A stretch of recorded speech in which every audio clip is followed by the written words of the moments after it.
It's such a nostalgic moment for me after many years to come back and address a staffing forum. Congrats ISF for turning 10, and um, I still remember the day when 8 of us, along with a lady by the name Animari. Animari was the SEAT representative, and 9 of us together signed the deal for starting the ISF, Indian Staffing Federation. At that time, when we were trying to look at what all we will achieve,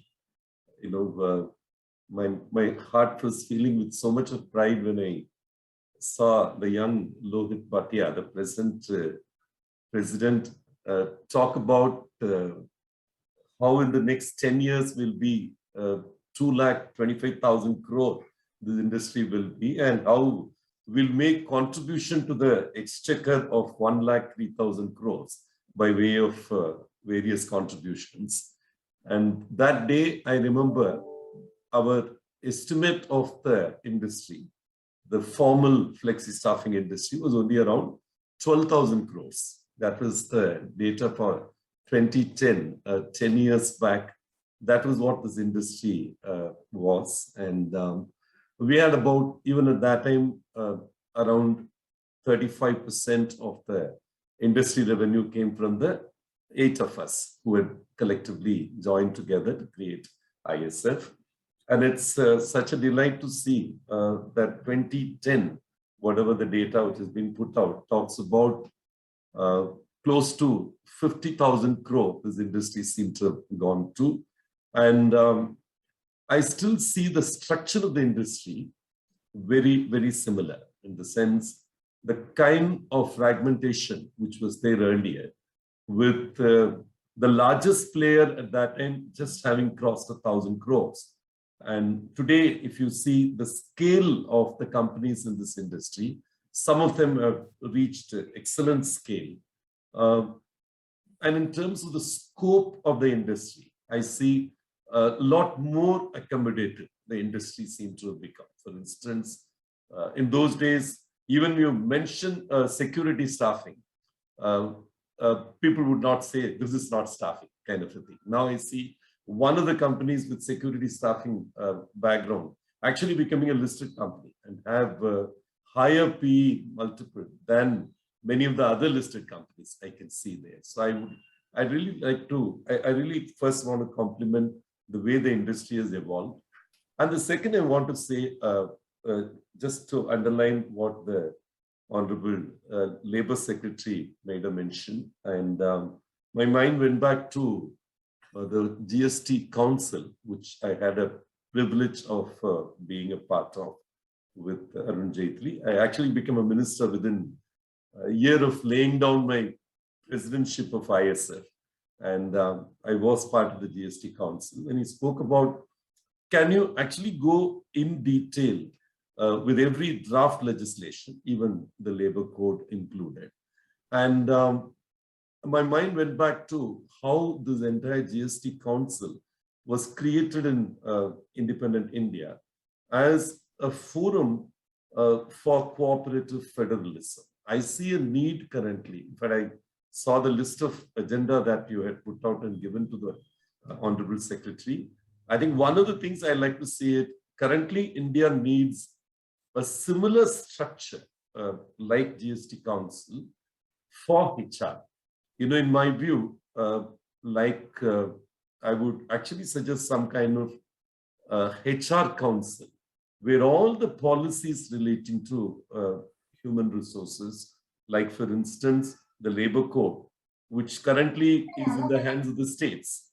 And the alignment is not going to be easy. Today, one of the reasons it's getting delayed so much is that every state has its own view, and an alignment is taking a hell of a lot of time. In my view, if some kind of a central forum similar to GST Council, where the states are represented and the center is represented, may actually get the labor reforms to take off a lot faster.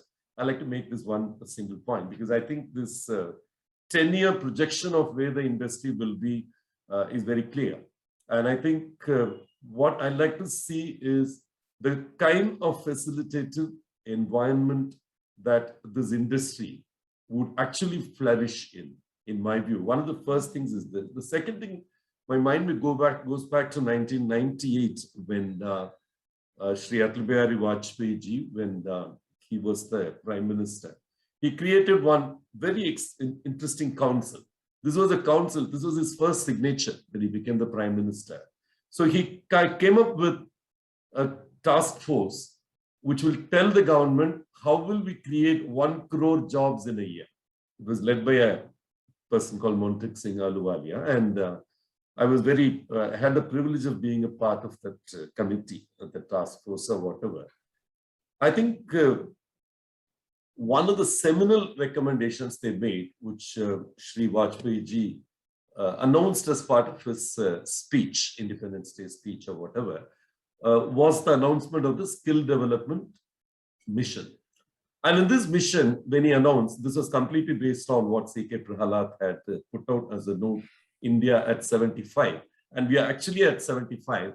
And the first paragraph of this mission statement talked about 3 key pillars, which will give dignity of labor in India, which will strengthen dignity of labor. And also what the Secretary said, the unorganized sector will go down to 50%. One of the targets that they had at that point in time was that by India at 2023, that's 75 years of independence, we would have moved from 2.5% of the workforce, which was in the organized sector at that point in time, to 50%.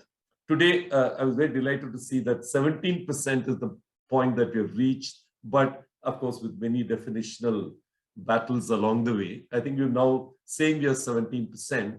But I think key component of the skill development mission, as Vajpayee ji announced at that point in time, is that the skill development mission will have 3 anchors. The first anchor, training, the second anchor, accreditation, and the third anchor, placement. Somewhere along the way, the plethora of projects which have come up, DDU, GKY, PMKVY, PMKK, all of these schemes have in some manner, in order to generate greater accountability for PIAs, what they've done is reduce the scope of staffing companies and recruitment companies in the whole skilling process. Unless you actually become a skilling PIA, you don't have a role in placement. So one of the key recommendations I like to put forth is the government should actually consider separately recognizing the staffing companies and the placement companies, as they call, to have the third anchor of the skilling process, which is mobilization and placements, being in the hands of a separate agency as distinct from the skilling agency. So that's something which single-handedly will make a difference. Today, government is trying to create a capacity for training around 18 lakhs of people in a year. Out of the 1.25 crores of people who come into the labor market, government is talking about attempting to create an 18 lakhs capacity, where I understand hardly 13 to 14 lakhs is what actually get placed out of the people who we train currently. And all of them are supposed to go to the organized sector, which is supposed to boost the organized sector numbers in this country significantly. I like ISF to keep these 2 thoughts in mind, creating the HR council, like the GST council, where the states and center are represented, where decisions get taken on legal alignment, legal framework alignment. And 2, of course, to see whether the projects that skill development ministry rolls out, whether we can actually separate out the placement component and have another entity take the responsibility for placements and recognize them separately. These are 2 things which interventions, which, mark my words, within the next 10 years, we will reach where Vajpayee ji wanted the organized sector to be at, which was 50%. And today we are at 17%, as against 50%, which they were targeting.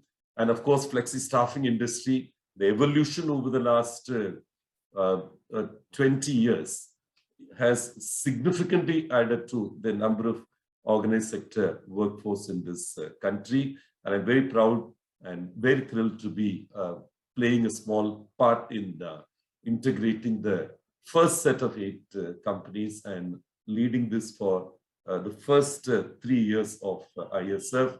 I'm very delighted to wish all the role holders the kind of camaraderie which I see in evidence, the kind of enthousiasm I see in the people around me.